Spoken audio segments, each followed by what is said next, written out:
Leche! Puro kayak! Dito lang!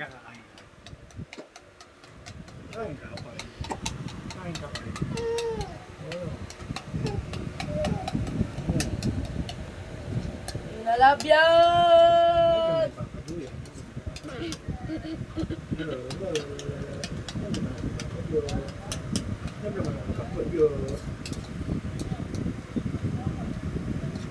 Kira rin, ano na kasi, Kating-kating, gusto ko nga itong ilamusan eh. ilan mo mo? Kating-kating sa Saan ba siya katawan niya nag- kaya siya umiiyak. Bago kasi. Sa? Doon sa ano, kila Abuji, ang dumi? Di, doon, sa kanila. Kaya nakakatulapin na naman yung Bahay nila? Oo, yan, kahit. Kala ko ba ano, malinis, galis.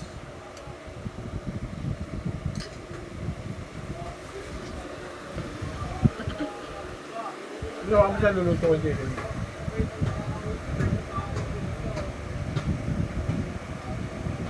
Sabi niya, grabe daw, di daw masarap. Ano sabi? Hindi masarap? Hindi. Napagrabe pa siya. Walang asukal eh. Kung ano yung nagluto, tamad. Di man niya bumili ng asukal. Marami ng sukal. Ay, daan. Alright, good morning po sa inyong lahat mga kababayan. Yun na, kabang mga gila. Ayun na, Ayan na oo. po, inuumpisa na ang pagtalakay ng impeachment ni Sara Duterte. Dahil ito mga DDS, iyakan na. Iiyak na yan. Iiyak na yan. So iyakan na mga DDS at ito mga kababayan, live po sila ngayon dyan sa House of Representatives. At unang ano pala nga, unang sultada ay binanatan agad ni Luistro.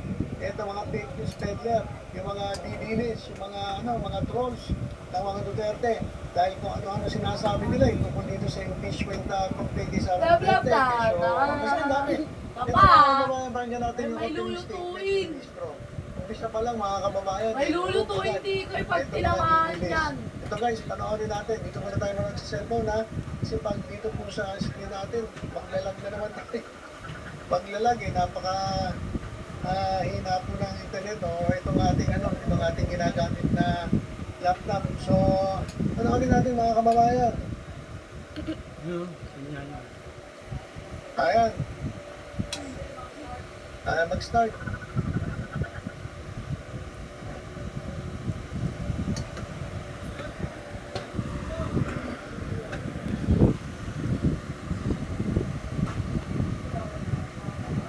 Dilab!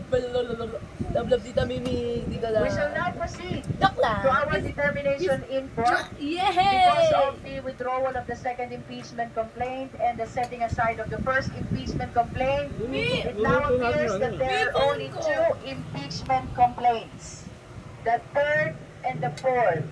The third is the Reverend Father Sabala et al. Impeachment complaint, and the fourth is the Cabrera impeachment complaint. We are now proceeding to the determination of sufficiency in form. May we request the endorser of the third impeachment complaint to make a quick manifestation as to her position with respect to the third impeachment complaint sufficiency in form. Piling ka Madam mo, Chair. ulo As mo. a quick manifestation on the issue of the determination of sufficiency in form of the third complaint that I endorsed, I strongly manifest that the verified impeachment complaint filed by Reverend Father Sabate et al. And duly endorsed with his representation is sufficient in form. In fact, more than sufficient in form. Naniniwala po ako na dun sa Gutierrez versus House Committee on Huwag ka dyan, Justice, papaluin GR kita. number 193459, February 15, Baboy, 2011, baboy. ang sabi ng Supreme Court, the House has formulated determinable standards as to the form and substance of an impeachment. It further says The impeachment rules are clear in echoing the constitutional requirements and providing that there must be a verified complaint or resolution. There is a verified complaint, duly signed and dated. It was filed through counsel or assisted by counsel, the Sapayan Lim Alvarez and Bigutan or sa legal law offices, and complainants are members of the clergy, priests, pastors, and nuns, members of the bar, and members of NGOs. They are residents of various localities in the Philippines. The Lara! complaint was filed last Lara! February 9, 2026. Lara, No issue bye-bye. on whether or not there is Di na lab yan, di na lab. of the one-year bar rule because it was filed Bye-bye. February 9 or after February Daring! 6. At nung final po nung February 9, itong third complaint, Si Lara, sa araw asyong, na yun, asyong. the first two impeachment Oo. complaints, yung second nga po ay nan-withdraw na ngayon. On February 2, were not yet included in the order of business. By February 9, 2026, only 3 session days elapsed. Lagot, lagot. So, complainants filed the third impeachment complaint within the 10 session day requirement as interpreted by the Good. Constitution. Good. It's not really the session days that we are used to adopting, but the calendar day where session is held. On February 23 po, yung pag-include sa order of business. He did so, the Speaker did so within 10 session days of the February 2 session, the February 2 session. On the same date, the House referred all the impeachment complaints to the Committee on Justice. The referral was also well within the 3-day session day requirement Ano yan? of the Constitution. Verification, Tangina mo. requirement of verification, it squarely Eh. complies. Nakalakip sa complaint Mapulot. yung individual's Ayoko. separate verifications and Ah. certifications of non-quorum shopping of each of the 13 complaints. Hindi po ito joint verification of individual. Hindi. Kung saan malinaw na pinahayag under oath ng mga complainants na kanilang nabasa, ang complaint at ang mga negasyon ay totoo at basto batay sa kanilang personal knowledge o sa authentic records.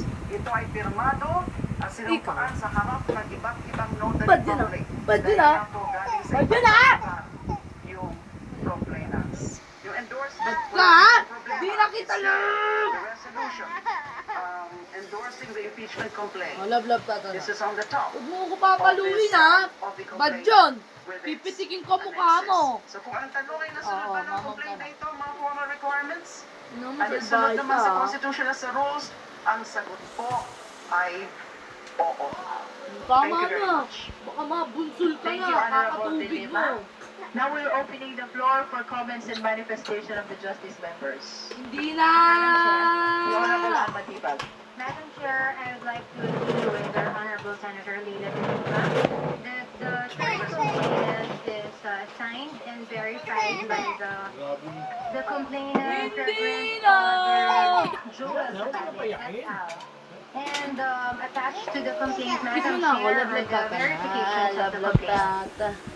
Kiss tata. Kiss tata.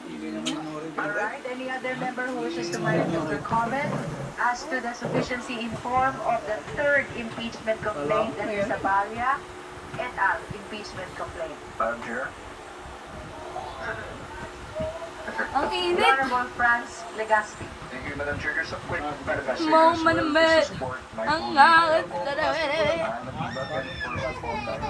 I think it's quite clear to everyone here that the form is sufficient in the sense that it complied with the verification requirement, it complied with the rules that we have, specifically section 2, Oh! section 3 of Tragis of ka the talaga. proceedings. Grabe, Particularly upon sobrang kulit reviewing mo. the complaint earlier, Sobrang kulit mo. it's clear it fulfilled the Ayan requisites. na, yan na, Basically, yan na, that yan, the yan. clients are Bibigay kita dyan, yan, complainants, yan, the yan. clients are threat and understood the complaint. Yan, sige. That Yan. more importantly that they are Lagot. based on the true and personal knowledge or authentic records and documents. So Yan. aside from that, I also like to Kita dyan. highlight that there's compliance by the clergy and the other people's organizations here, and that this complaint clearly, as mentioned by Kong Naida earlier, was Diyan properly yung cellphone endorsed ko. by office via a Hindi ko resolution as alam. well. So, thank you, Madam Chair. Thank you, Honorable Legaspi. Any other member? Honorable Chua? Thank you, Madam Chair. Madam Chair, I would like to share the observation of the endorser, the Honorable Laila de Lima, that the third impeachment complaint has faithfully complied with the Supreme Court's ruling and the pronouncement on impeachment. I totally agree that it is within the period as provided, and in fact, it was filed on February 9. It was included in the order of business on February 23, and on the same day, it was also referred to the Committee on Justice within the time frame as provided by the Constitution, by the rules, and by the Supreme Court's decision. Thus, it is my view that the third impeachment complaint complies with the jurisdictional requirement when it comes to the issue on one-year parole. And hence, it is timely filed.